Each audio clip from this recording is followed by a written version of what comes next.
Person बिथांखौ आंनो बे समखौ होनायनि थाखायहाय रेसपेक्टेड वुमेन कमिटिनि दैदेनगिरि साफ्रोमबो दिनै बेयाव नुजाफैनाय जोंनि बीबीसीनि दैदेनगिरि बिथांमोन आरो जोंनि दिनै बेयाव हांख्राय हरजानाय आलासि साफ्रोमबो आरो जोंनि बीबीसीनि गुबुन गुबुन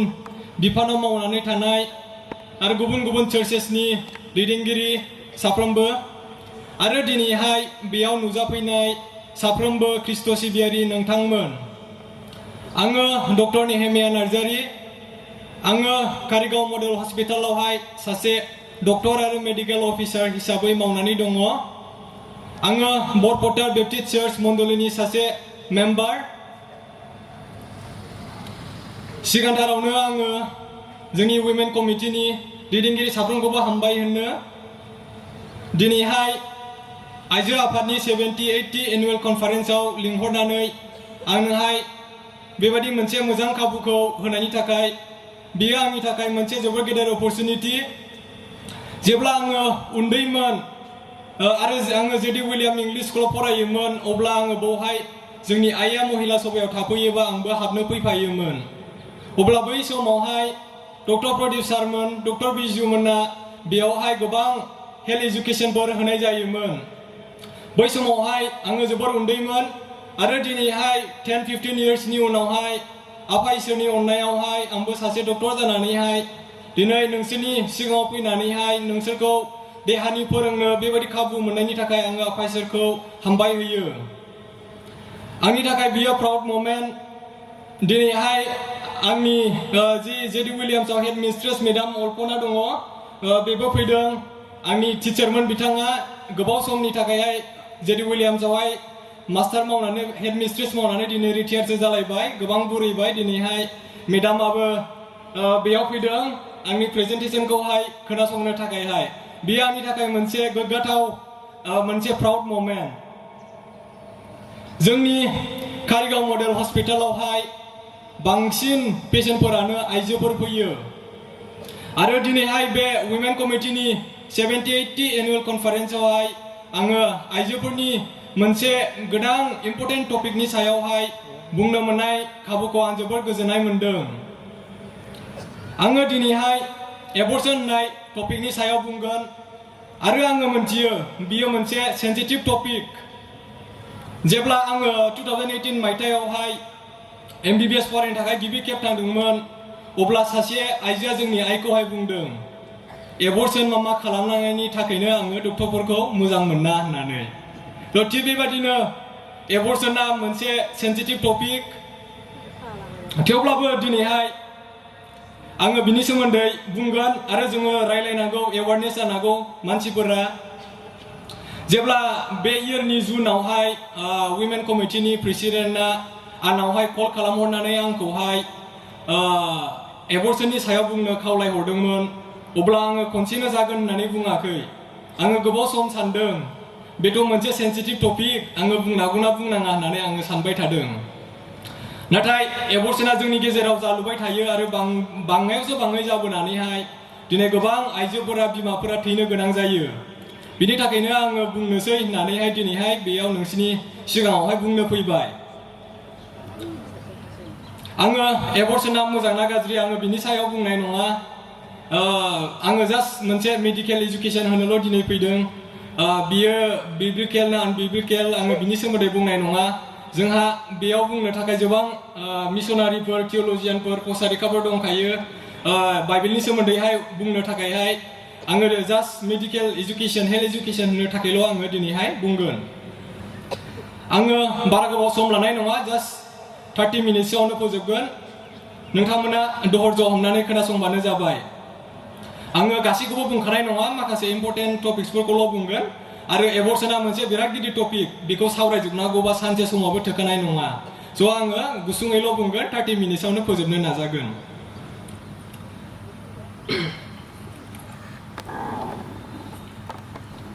सिगाङावनो एबर्सननि सोमोन्दै रायलायनायनि सिगाङावहाय एबर्सना मानि थाखाय जायो जोङो माबोरै होबथानो हायो बिनि सोमोन्दै सावरायनायनि सिगां जोङो मिथिना लानांगोन एबर्सना मा गोबां मानसियानो मोनथियो एबर्सन होनोबा फिसा गारनाय होननानैहाय जोङो दायो WHO नि वर्ल्ड हेल्थ अर्गानाइजेशननि डिफिनिशनखौहाय सिगाङावनो नायनि एबर्शन मा होनदों बेवहाय abortion is the expulsion or extraction from his mother of an embryo or fetus weighing 500 gram or less when it is not capable of independent survival. बे WHO नि definition. जोङो simple terms आव बुङोबा जोनोमनि सिगाङावनो बिमानि गोरबोआव थानाय गथ'खौहाय फोजोबनाय बे जाहैबाय abortion माने simple terms आवहाय आरो जोङो बे definition आवहाय नुदों abortion जानोबा मा जानांगोन गथ'आ 500 ग्राम आधा केजिनि खम जानांगोन आरो मा माने बे गथ'आ हारसिङै जोनोम जाबाबो थानो हानाय नङा not capable of independent survival माने बिमानि गोरबोआवल' गथ'आ थानो हागोन बेखौसो जोङो मा होनगोन abortion जेब्लानाखि गथ'आ आधा केजिनि बारा जागोन आरो 22-24 weeks जागोन बेखौहाय जों abortion बुंनाय नंलिया जोङो बेखौहाय स्टिल बार्थ एबा लेट फेटेल डेथसो बुंनाय जायो माने आधा केजिनि बाराबा आधा केजिनि खमखौसो जोङो मा होनगोन abortion होनगोन माने आधा केजिनि बारा जायोबा माने माखासे चान्स थायो आरो गथ'आ सारभाइभ जानायनि माने संसाराव थानो हायोबो 24 weeksनि बारा जायोबा आरो जेब्ला गथ'आ 500 ग्रामनि बारा जानानैहाय गोथाङैनो जोनोम जायो अब्ला जोङो बेखौहाय प्रिमेच्योर बार्थ होननानै बुंगोन आरो गथ'आ माने मेच्योर जानोबा 40 weeks नांगौ 280 days स' बिनि 27 weeksआबो थांनानै थानो हायो आरो गोबाङानो थांबायबो स' जोङो नेक्स्टआव नायनि जोङो abortionनि सोमोन्दै जोङो मानो रायलायनांगौ why talk about abortion फार्स्टआवनो जाहैबाय abortion has become increasingly common मानो abortionआ जोंनि गेजेरावहाय बिराद कमन जाबोबाय दायो दाना जोंनि न'खरफोरा कापल्सफोरा सासे सानै गथ'नि बारा खांनो गोसो जालिया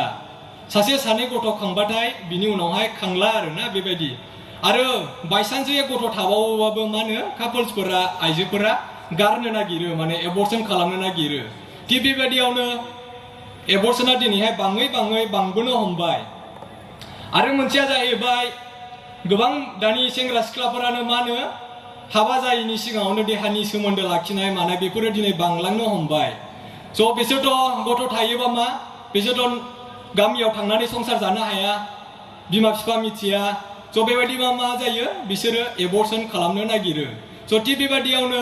abortionआ दिनैहाय बिराद कमन जाबोबाय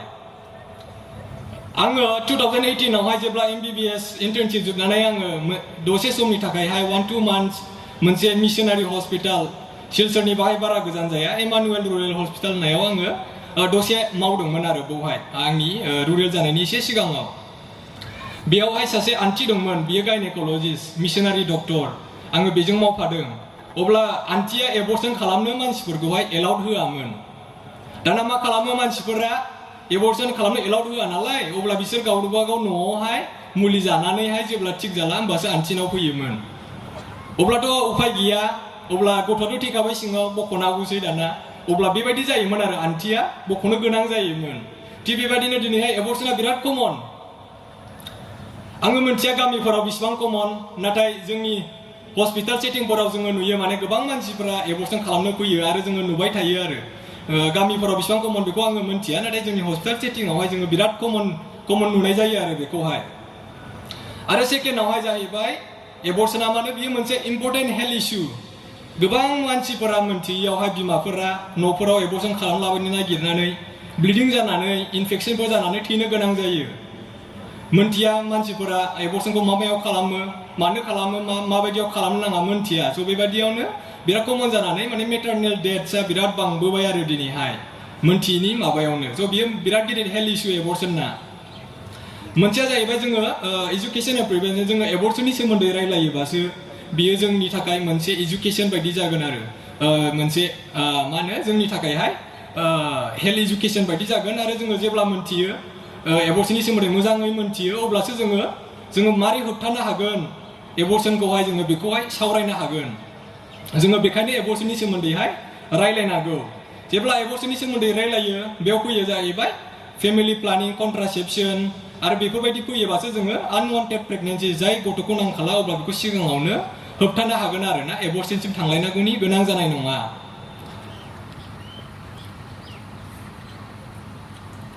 जोङो एबर्शननि सोमोन्दै गोथौयै सावरायनायनि सिगाङावनो जोङो मोनसे कमन टपिकखौ नायग्रोनो बियो जालुबाय थायो जोंनि गेजेरावहाय जोङो बेखौहाय नायनो बियो जाहैबाय एक्ट'पिक प्रेगनेन्सि। एक्ट'पिक प्रेगनेन्सि होनोबा माने जोंना बिमाफोरना नैबे बेयो हिन्जावफोरनि माने आइजोफोरनि फिमेल रिप्रडाक्टिभ सिस्टेम जोंना गथ'आ नैबे राउन्डआवहाय थायो आरो ना नर्मेलि बेयाव थायै थायै सोमजिनानैहाय गथ'आ देरोबा जेरै 9 मान्थ जायोबा गथ'आ जोनोम जायो स' बेवहाय देरलाङो आरो नर्मेलि गथ'आ। अब्ला ओमफ्राय एबर्शना माने बिदि नर्मेलि मा जायो ओरै बिफानिफ्राय स्पर्मसा फैयो आरो बेवहाय बिमानिफ्राय बिदैया थांनानै ओरै लोगो लानानै फार्टिलाइजेसन जायो आरो फार्टिलाइजेसन जानानै मा फैयैहाय नै बेवहाय इउटेरासआव इमप्लान्टेसन जाफैयो माने गथ'आ बावसो सोमजिफैयो माने देरै बुनिफ्रायसो जोनोम जागोन। अब्ला माखासे समाव मिस्टेक जायो फार्टिलाइजेसन जानायनि उनावहाय गथ'आ फैनो नागिरा माने नैबेफोर फेल'पियान टिउबनो जोङो बेखौहाय बहाय थाबथानानै थाबोयो आरो जुदि बेयाव थाबथानानै थायोबा बेथ' नर्मेल प्रेगनेन्सि जानाय नङा होमबा? जुदि नर्मेल प्रेगनेन्सि जायाबा माने बेथ' मोनसे नेर' पार्ट आरो ना बे फेल'पियान टिउबा बिराद फिसा बियो जेनेबा गथ'आ थाबोनानै बेयाव सोमजिनो नागिरोबा मा जागोन गथ'आथ' बिराद गिदिर देरगोन गथ'आ बिराद गिदिर देरोबा मा जागोन बियो लाखिनो हायाबा मा जागोन बार्स्ट जागोन बियो गुरुबा मा जागोन मानसिफोरा आइजोफोरा ब्लिडिं जानानै थैगोन। बिराद कमन जायो जोंनि गेजेरावबो जाखांबाय जोंनि एरियायावबो सासे आङो खोनादों बेबायदिनो जादों आरो ना बिराद ब्लिडिं जानानै शक जानानै थैनो गोनां जायो। स' बे जायोबा मा जागोन फार्स्टआवनो सादान पेन एबड'मेन जागोन आरो ना हथारै उदै सागोन आरो मोनसेया जाहैबाय एमेनरिया माने मेन्सआ जानाय नङा आरो ना मास मोनसे मास मोननै जानाय नङा माने गथ' थानाय बायदियानो जागोन बिनि उनावहाय हथात उदै सागोन आरो भेजाइनेल ब्लिडिं जागोन आरो ना माने 2-3 मान्थसनि उनावनो। अब्ला बेखौहाय हथात थांनांगोन डक्टरनाव थांनानैहाय बेखौहाय नायजाहैनांगोन बिदि जायोबा। स' दाना बियो मारै कमन जाबोखो दाना माने बिनि कजेसफ्रा जाहैबाय ART दानि एसिस्टेड रिप्रडाक्टिभ टेक्न'लजि होनो दानि जुगावहाय फार्टिलिटि इस्युसआ बिराद कमन जाबाय गथ' थाला माला बेबायदि बिराद कमन जाबाय। स' बेखायनो डक्टरफोरा मा बाहायो एसिस्टेड रिप्रडाक्टिभ टेक्न'लजि होननाय मोनसे टेक्न'लजिखौ बाहायनानैहाय माने गथ'खौहाय जोनोम होहोनो हाहैयो आरो। स' बेफोरबायदि टेक्न'लजिखौ बाहायबा मालाबा समावहाय मिस्टेकबो जायो मिस्टेक जानानै गथ'आबो नर्मेलि फैया आरो बैयावनो इमप्लान्टेसन जानानै बे टिउबावनो देरबोनो नागिरो आरो मोनसेया जाहैबाय IUD इउज इन्ट्राइउटेरिन डिभाइस होननाय दङ जेरै कपारटि बिदिखौबो बाहायो गोबां बियो PCफ्रावबो कमन बेफोरबायदि बाहायोबा मालाबा मिस्टेक जानानैबो माने गथ' थानो हागौ आरो बैयाव थाबोनो हागौ आरो बेफोरबायदि जायो आरो माखासेया जाहैबाय इनफेक्सनफोराव जायो आरो मा होनो बे एक्ट'पिक प्रेगनेन्सिया मालाबाबो नर्मेल प्रेगनेन्सि जानो हाया बियो देरलाङोबा मा जागोन बिमायासो थैनांगोन आरो ना बियो मालाबाबो नर्मेल गथ'आ बै टिउबाव थानानैहाय मालाबाबो जोनोम जानाय नङा आरो बेबायदि माने बियो बेखायनो मा होनो जेब्लानाखि प्रेगनेन्सि जायो हासुदै टेस्ट खालामनानै पजिटिभ मोनो अब्ला फार्स्टलि मा होनो सन'ग्राफिखौ सिगां खालामग्रोनांगोन अब्लासो जोङो मोनथिगोन गथ'आ थाराव दङ बै टिउबावसो दङ ना इउटेरासआवसो दङ अब्ला जोङो बेखौहाय जों ओरैनो जों मेगनजों नुवा बेखौहाय बेखायनो सन'ग्राफि खालामनाया बिराद इम्परटेन्ट सिगाङावनो डिटेक्ट खालामनानैहाय बेखौहाय जोङो मुलि होनानै दाहायनो हायो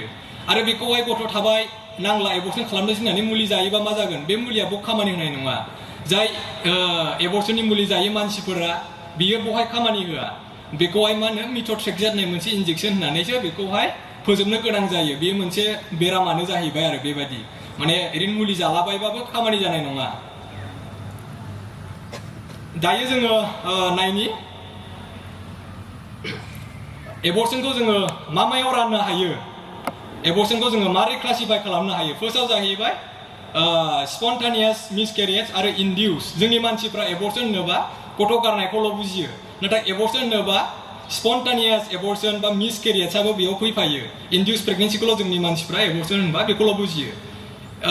स्पन्टानियास एबर्सन एबा मिसकेरेज माने मा होनो मुलि जायालासेनो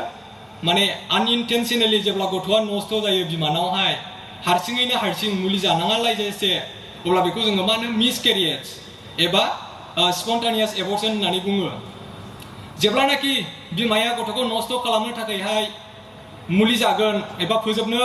माबागोन अब्ला जोङो बेखौ इन्डिउस प्रेगनेन्सि होनगोन माने इन्टेन्सनेलि माबानो नागिरोबा प्रेगनेन्सिखौ फोजोबनो नागिरोबा जोङो मा होनो इन्डिउस माबा होनगोन एबर्सन होनगोन इन्डिउस एबर्सनखौ जोङो मोननै रोखोमावहाय राननो हायो बियो जाहैबाय लिगेल आरो मोनसेया जाहैबाय इलिगेल जायखौ जोङो आनसेफ होनो जेन'बा लिगेल होनोबा बियो मोनसे एमटिपि इन्डियानि पार्लियामेन्टआ मोनसे एमटिपि होननाय पास खालामो 1971 आव बेयाव माखासे इन्डिकेशन्सफोर दङ जोङो दा उनाव सावरायगोन स' बेफोरबायदि थांनानै जुदि एबर्सन बानायोबा जोङो बेखौ मा होनगोन legal medical termination of pregnancy होननानै बुंगोन जेब्लानाखि बिमाफोरा माबायाजासे हस्पिटालाव थाङाजासे न'फ्रावनो खालामलाबायगोन एबर्सनखौहाय अब्ला जोङो बेखौहाय लिगेल होननाय नङा जोङो बेखौहाय इलिगेल एबर्सन होनगोन नङाबा आनसेफ एबर्सन होनगोन जोङो सिगाङावनो सावरायनाय फर्स्ट पार्टआव जाहैबाय मिसकेरियेज आङो दहाय बुंदोंमोन मिसकेरियेज होनोबा माने मुलि जायालासेनो हारसिङैनो हारसिं बिमानिफ्राय गथ'आ एबर्सन जानानै मिसकेरियेज माने बायरायाव फैनाय बेखौहाय जोङो मा होनो स्पन्टानियास एबर्सन एबा मिसकेरियेज होननानै बुङो गासै प्रेगनेन्सिफोरनि गेजेरावहाय 10 to 20% मिसकेरियेज जायो गोबां जोङो खोनायो मा होनो 100टा प्रेगनेन्सि जानायनि गेजेरावहाय 10 आरो 20आ हारसिङैनो हारसिं एबर्सन जायो मुलियानो जानांलाया आरो स' बेयो मिसकेरियेज दायो मिसकेरियेज एबा स्पन्टानियास एबर्सना मानि थाखाय जायो सिगांथारावनो जाहैबाय माखासे जेनेटिक फेक्टर्सफोरनि थाखाय जायो आरो मेजरिटियानो जाहैबाय जेनेटिक फेक्टर्स माने गथ'फोरनावहाय माखासे बेरामफोर जायो आरो बिनि थाखायनो एबर्सन जायो दाना मा होनो फार्स्टआवनो जाहैबाय क्रोमोसोमेल एबनर्मेलिटि जायो गथ'नावहाय आरो मस्ट कमना जाहैबाय अट'सोमेल ट्राइसोमी जोंना मानसिफोरहा 46 क्रोमोसोम्स दं बेवहाय 23टा पेयार्स माने 46 क्रोमोसोम्स आरो 22टाया जाहैबाय अट'सोमनो आरो मोननैया जाहैबाय एक्स एन्ड वाइ थायो बेखौ जोङो सेक्स क्रोमोसोम होनो बे एक्स एन्ड 22टाया हौवाफोरनावबो हिन्जावफोरनावबो कमन आरो एक्स एन्ड वाइ दङ बियो हौवाफोरनाव आलदा जायो हिन्जावफोरनाव आलदा जायो हिन्जावफोरनावहाय 22 पेयार्स ओमफ्राय एक्स थायो आरो हौवाफोरनावहाय 22 पेयार्स ओमफ्राय एक्स एन्ड वाइ थायो आरो स' बिनि गेजेरावहाय 22नि गेजेरावहाय बिसोरो मोननै थायो गासैबो 44टा स' बोरैबा मिस्टेक जानानैहाय जुदि मोननैनि गेजेराव मोनथाम थायोबा जोङो बेखौ मा बुंगोन ट्राइसोमी होनगोन ट्राइ माने मोनथाम जायो मालाबा मिस्टेकेनलि जोङो बेखौहाय अट'सोमेल ट्राइसोमी होनो स' बेफोरबायदि जायोबा मा होनो हारसिङैनो एबर्सन जायो आरो सेकेन्डलि जाहैबाय इनभाइरनमेन्टेल फेक्टर्सफोरनि थाखाय जेरै मालाबा समावहाय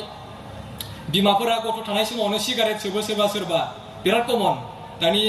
जुगा सोलायबोबाय आरो प्रेगनेन्ट जाबाबो सोरबा जौ लोङो सिगारेट सोबो स' बेफोरबायदि खालामोबा मा होनो हारसिङैनो हारसिं गथ'आ नस्थ जागोन आरो बिनि उनाव जाहैबाय थार्डलि इन्डक्राइन आरो मेटाबलिक फेक्टर्सफोरनि थाखाय जायो बेयाव मा होनदों थाइरयड एबनर्मेलिटिस आरो डायबिटिसफोरनि थाखाय जायो मालाबा समावहाय थाइरयडआ आइजोफोरना गोजौ बा गाहाय हाइपरथाइरयडिज्म बा हाइपरथाइरयडिज्म जानो हागौ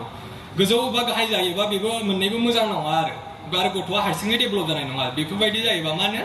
एबर्सन हारसिङैनो जागोन आरो मोनसेया जाहैबाय हाइ ब्लाड सुगार जायोबाबो एबर्सन जानायनि हारसिङैनो एबर्सन जानायनि चान्स थायो जोङो बेखायनो नोंसोरो जेब्ला फार्स्ट टाइम हस्पिटालावहाय थाङो प्रेगनेन्सि जानानैहाय हासुदै टेस्ट खालामखांनायनि उनावहाय अब्ला डक्टरफोरा नोंसिनोहाय माखासे टेस्टफोर हरो माखासेयाथ' भाइरेल टेस्टफोर HIV मा हेपाटाइटिस बिसोरो दङ BDRL मा आरो बेजों लोगोसे डक्टरफोरा नोंसिनो मा हरो थाइरयड टेस्ट जेरै TSH होननाय दं T3 T4 बिसोर टेस्टखौ खालामो आरो RBS रेन्डम ब्लाड सुगार बेफोरखौ मानो खालामहैयो बेनो रिजोना मानो होनब्ला हारसिङैनो मिसकेरियेज जानो हागौ आरोना बिराद खस्थ' आजिखालि गथ' मोननोबो आरो बेफोरबायदि गथ' थाखानानैबो हारसिङैनो जायोबा बिराद दुखुनांथाव स' बेखायनो बे टेस्टखौ खालामनानैहाय सिगाङावनो माने ट्रिट खालामो आरो जेन'बा एबर्सना हारसिङैनो जायो बायदि आरो मोनसेया जाहैबाय लास्टलि माने एनाटमिकेल एबनर्मालिटिस माखासे समावहाय बिमाफोरना माने एनाटमिकेल एबनर्मालिटिस जायो बे समावहाय एबर्सना हारसिङैनो हारसिं जायो आरो जेरैहाय मोनसेया जाहैबाय इउटेरिन फाइब्रइडआ आजिखालि बिराद कमन आइजोफोरनि इउटेरासआवहाय फिसाखौ होनो जायखौहाय जों बेयावहाय मोनसे टिउमर बायदि जायो आरो टिउमर बायदि जायोबा बियो गथ'खौ मोजाङै लाखिनो हाया बिनि थाखायनो एबर्सना जानो गोनां जायो आरो मोनसेया जाहैबाय सार्भाइकेल इनकम्पिटेन्स फिसाखौनि एसे गाहायाव जोंना मोनसे सार्भिक्स होननाय थायो आरो गथ'आ जुदि माबायाव थायोबा फिसाख'आव थायोबा जोंखौ बे सार्भिक्सआसो हमथाना लाखियो आरो गथ'खौहाय जुदि बियो इनकम्पिटेन्ट जायोबा लाखिनो हायाबा बेयो मा जायो बेखौ जोङो सार्भाइकेल इनकम्पिटेन्स होनो जुदि लाखिनो हायाबा गथ'आ थाबैनो बायरायाव फैनानैहाय थैनो गोनां जायो मिसकेरियेज जायो आरो जोङो दायो नायनि जों दहाय बुंदोंमोन लिगेल एबर्शन होननाय बेयो जाहैबाय जोङो MTB Act 1971 जोंनि भारत हादरावहाय इन्डियायावहाय 1971 नि सिगाङावहाय एबर्शना बेनमोन माने एबर्शन खालामनो रावबो मोनामोन आरो बिनि उनावहाय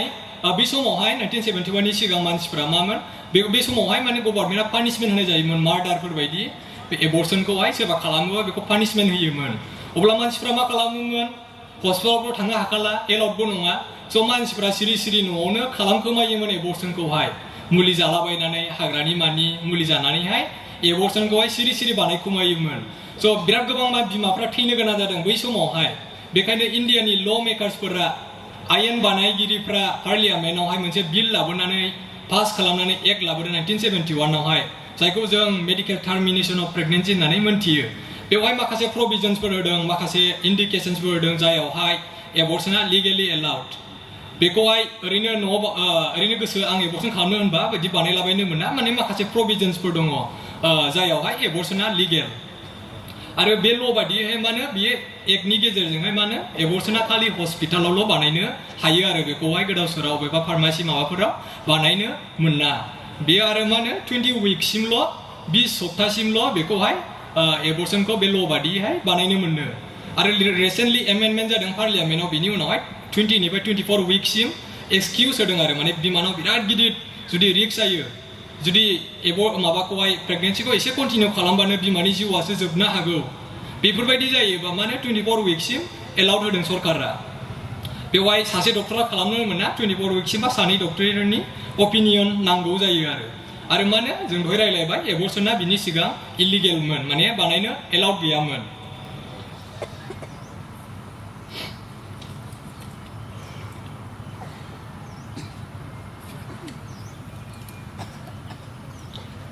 दायो जोङो नायनि गोलावै गोथौयै आरो मेडिकेल टार्मिनेशन अफ प्रेगनेन्सि दहाय एक्टआव पास जानाय बेनो माखासे इन्डिकेशन्सफोर दं माखासे प्रभिजन्सफोर जायावहाय एबर्शना एलाउड बेनो फार्स्टआव जाहैबाय टु सेभ द लाइफ अफ द मादार माने बिमानि जिउखौहाय बासायनो थाखायहाय रैखा खालामनो थाखायहाय जेन'बा माखासे बिराद गाज्रि कन्डिशनफोर दं प्रेगनेन्सिखौ एसे कन्टिनिउ खालामबावोबानो माने बिमानि जिउआसो जोबनो हागौ आरो ना स' बेबायदि जायोबा मा होनो माबाया एबर्शना एलाउड जेरैहाय जोंनाव दङ नै सिभियार एनेमिया मालाबा समाव हेमग्ल'बिनानो बिराद खम जायो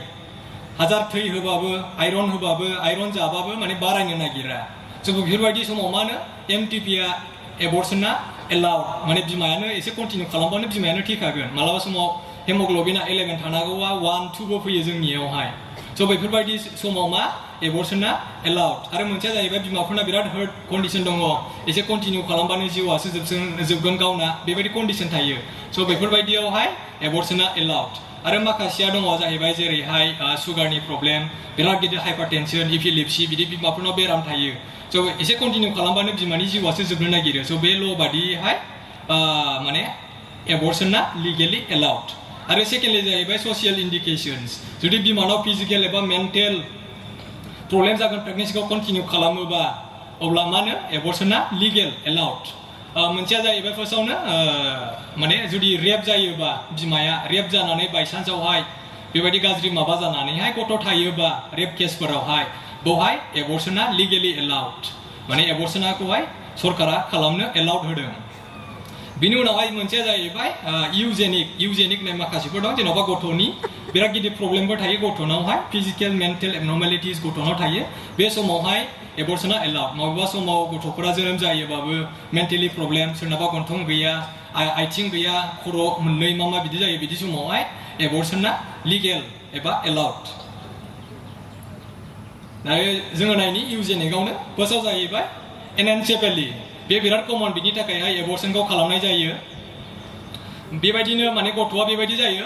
खर'आ मानो स्काल जोंना मानसिफोरना मोनसे बेगें थायो खर'खौ खोबथेग्रा ब्रेनखौहाय बासायना लाखिग्रा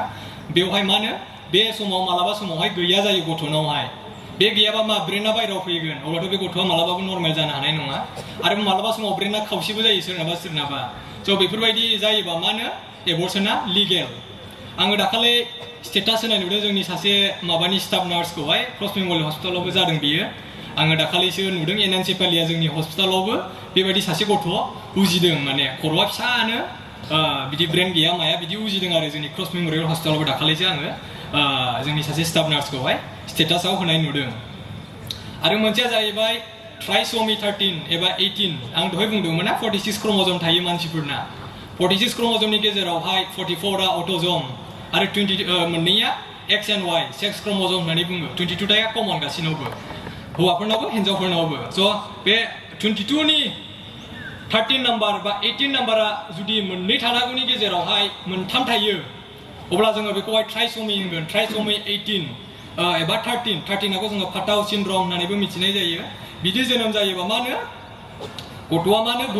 गुन्थुङानो गैया मेगनानो गैया बिदि बुजियो आरो सोरबा सोरबा आखाइ गैयानो माबा गैया बुजियो आरो जोनोम जाबाबो मा होनो गथ'आ एसे उनावनो थैफिनो आरो बेखौ जोङो मा होननानै मिथियो ट्राइसोमी 13 बियो जेनेटिक डिफेक्ट आरो मोनसेया जाहैबाय गथ'फोरनावहाय मा होनो सिभियार कन्जेनिटेल हार्ट डिजिसफोर जानो हागौ गथ'नावहाय सोरनाबा माबा बाल्ब माने गैया मोनब्रै चेम्बारनि गेजेराव मोनसे गैया माया हार्टनि बिराद गिदिर गिदिर बेरामफोर उजियो स' बेफोरबायदि जायोबा गथ'आ जोनोम जायोबाबो थानाय नङा सप्तासे साननै सानथाम थानानै थैनो हागौ स' बेफोरबायदियाव मा होनो एबर्सना लिगेल आरो बेफोरबायदि गिदिर कन्डिसन जायोबा आरो जोङो नायनो दायो मा मेथडजोंहाय मेडिकेल एबर्सनखौहाय खालामनो हानाय जायो बेयाव मोननै मेथड्स दङ बेनो जाहैबाय मोनसेया जाहैबाय मेडिकेलि बानायनाय जायो मेडिकेल मेथड आरो मोनसेया जाहैबाय सार्जिकेल मेडिकेल मेथडआव बांसिन कमनलि मिफेलप्रिस्टन आरो मिसोप्रस्टल होननाय मुलिखौ बाहायनानैहाय मानसिफोरा एबर्सन खालामो आजिखालि बेफोरखौ फार्मासिफोरावबो गोबाङानो फानखोमायो सिरिहाय आरो बेखौनो मानसिफोरा बिराद आइजोफोरा कमनलि जालाबायनानैहाय जोंनि हस्पिटालफोराव जेब्ला ब्लिडिं जायो गथ'आबो फैला होमबासो जाग्रोखानानैसो हस्पिटालाव फैयो आरो मानसिफोरा स' बेनो मिफेलप्रिस्टन आरो मिफेलप्रिस्टनखौ थरसे जानानै उनाव मिसोप्रस्टल थरब्रै जायो मानसिफोरा स' बेनो मस्ट कमन जोंनि गेजेरावहाय आरो बिनि उनावहाय बेखौ जोङो मेडिकेलखौहाय 12 विकसिम 12 सप्तासिमल' खालामनो हायो बिनि उनावहाय मानसिफोरा मा होनो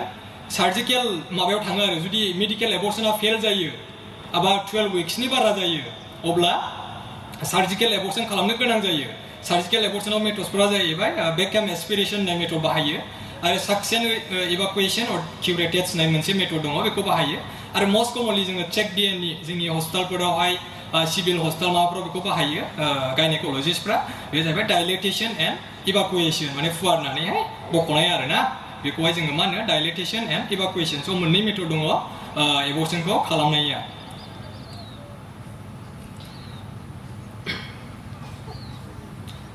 स' जोङो दायो नायबावनि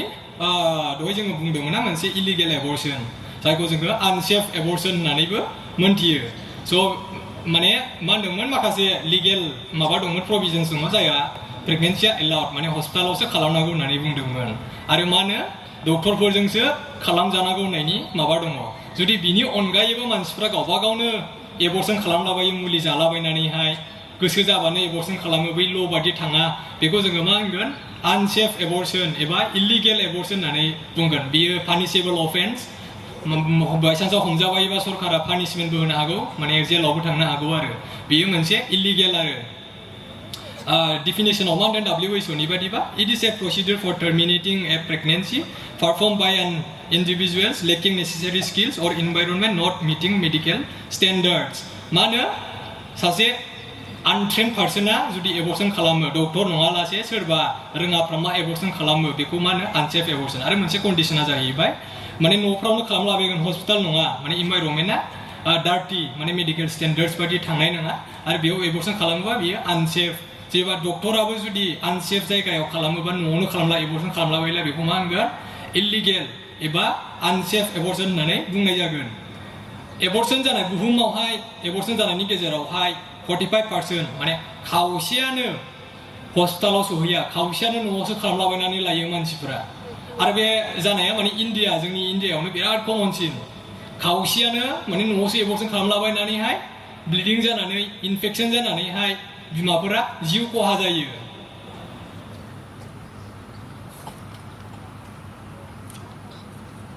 दाना जोङो नायनि माबाया एबर्सना मानि थाखाय जायो जोंनि गेजेरावहाय सिगांथारावनो जाहैबाय मा होनो legal restrictions माने एबर्सना गोसोबायदि खालामनो हाया पस्टआव थांबानो एबर्सन जागोन बे नङा माने माखासे कन्डिशन्सफोर दङ जायहा